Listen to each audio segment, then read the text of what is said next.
everybody, this is your boy Ced Banner, and this is my review of A Quiet Place. So I've mentioned in several of my previous reviews, the horror genre is a genre that just really, it doesn't really hold me or impress me or move me more times than not. And I think every film viewer has different things that scare them or disturb them when it comes to film and the styles and, the content. For me personally, the only thing that's ever really disturbed me or caused me to still think about a scary or a horror flick after watching it is realism. Something that can really happen, something that has happened, something that's possible. So my list of films that have really gotten to me is pretty short. Blair Witch, most people hated it. I didn't sleep for weeks. The most recent was probably almost a decade ago, and that was The Descent. If you have not seen that, watch it. Ugh. I haven't watched it since, and I probably never will, but I do love the fact that it got to me. When I saw the trailer for A Quiet Place, I was intrigued. Because it seemed like a very cool concept, and I'm not 100% certain this is an original concept. It seems like I've heard of at least one or two smaller independent films that may have had, kind of, or at least a similar type concept. But this is done on a more, major motion picture scale. The film is directed by John Krasinski. I believe this is his directorial debut, and he also stars in it along with his wife, Emily Blunt. Emily from plenty of movies, and Krasinski from The Office.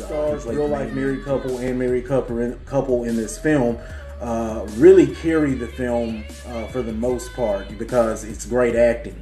You're not getting any of that B-list caliber acting here. It's very sincere and very believable. So as far as acting goes, and casting, it was cool. They're the stars. The children are lesser knowns. Probably, I think one of the girls may have starred in one other movie last year called Wonderstruck. But other than that, newcomers. And it's not a large cast. It's a very intimate set. As far as the plot, it was cool for the most part. What I do like about the film is that it pretty much drops you, the viewer, right into the middle of what's going on as it's happening. I still don't know exactly what caused them to be living in the condition they're living in now in the film. There's very little dialogue, so there's not, a lot of explanation. There are a few scenes with some little newspaper clippings in the background, and that's about all you really get. But to me, it didn't take away from the film. I actually like that because it gives you a more urgent feeling and sense of dread as the viewer watching it. Very little dialogue. You could probably count pretty easily how many lines of dialogue there were. There were probably fewer than 20 throughout the entire film. But the film never feels empty or slow-paced. There's background music through at least about half the film, but there are a lot of scenes that are complete quiet, and all you hear are the sounds that the characters and the creatures who are hunting them are making. And I really like the atmosphere that makes. As far as my cons for this film, as with all horror flicks, the characters do a lot of things that you're probably going to see as dumb, or you'll look at what happens and say, I probably would have survived because I would have done it this way.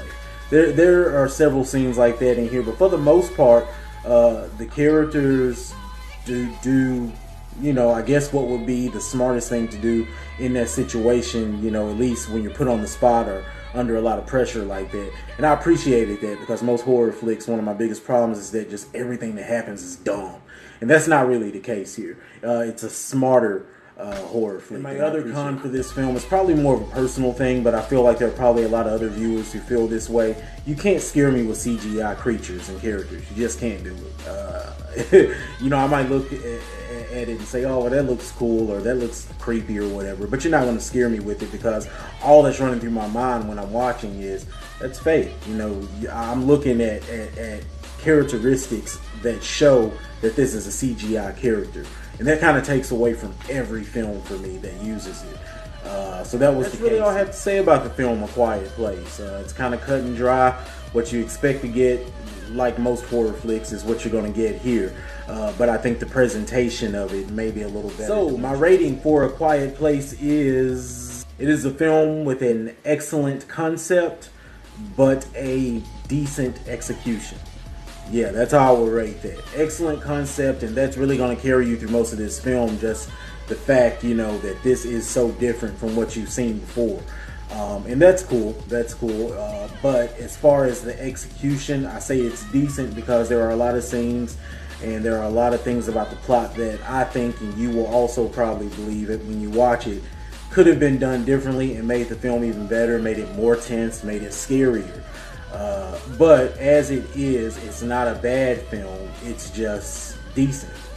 But yeah, that concludes this review of A Quiet Place. Until my next review, hey.